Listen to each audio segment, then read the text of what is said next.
जय श्री कृष्ण, राधे राधे, जय द्वारकाधीश, हर हर महादेव। मित्रों, स्वागत है तमारुं मारा नवा ब्लॉगमां। जेने दूधी ना भावती होय एने आवी रीते दूधी खवડાવી દેવાની ડુંગળી બટાકાના શાકમાં, રીંગણ બટાકાના શાકમાં।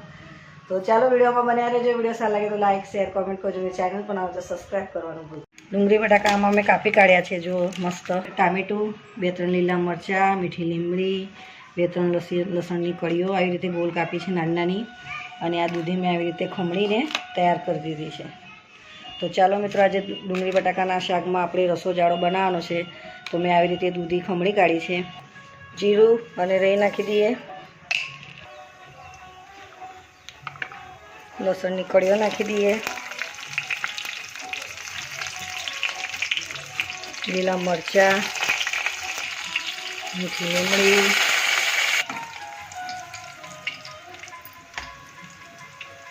હવે એક ટામેટું નાખી દઈએ,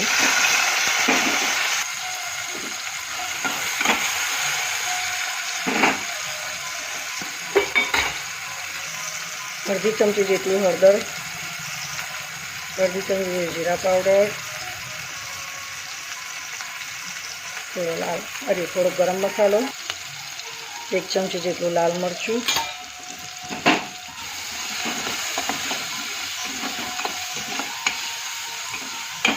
હવે બધું સરખું શેકાઈ જાય પછી આપણે નાખીએ।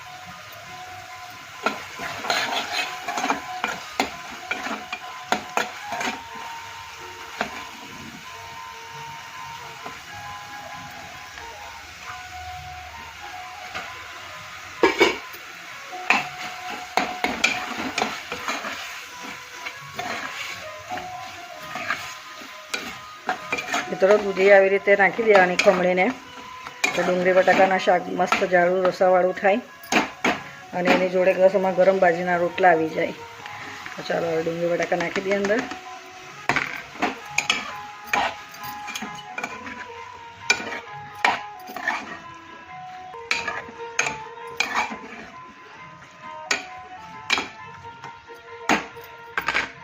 થોડું પાણી નાખી દઈએ ચડવા માટે।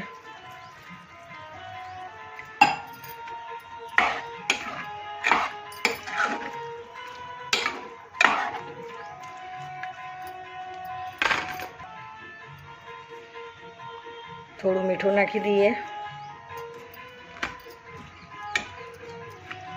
ચાલો હવે કુકર ઢાંકીને આપણે 3 થી 4 સીટીઓ વગાડી દઈએ।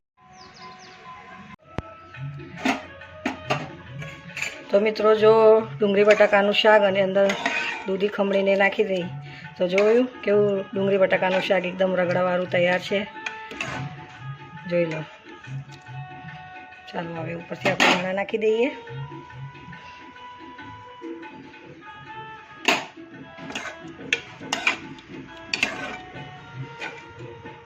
જેને દૂધી ના ભાવતી હોય એને આવી રીતે દૂધી ખવડાય તોય ખબર ના પડે કે આ દૂધીનું શાક છે એમ।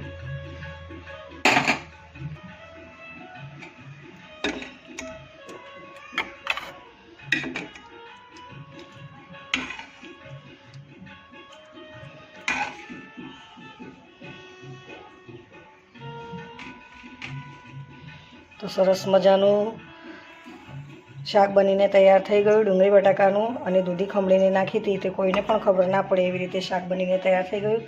અને ગરમા ગરમ બાજીના રોટલા જોડે તો ખાવાની ખૂબ જ મજા આવે।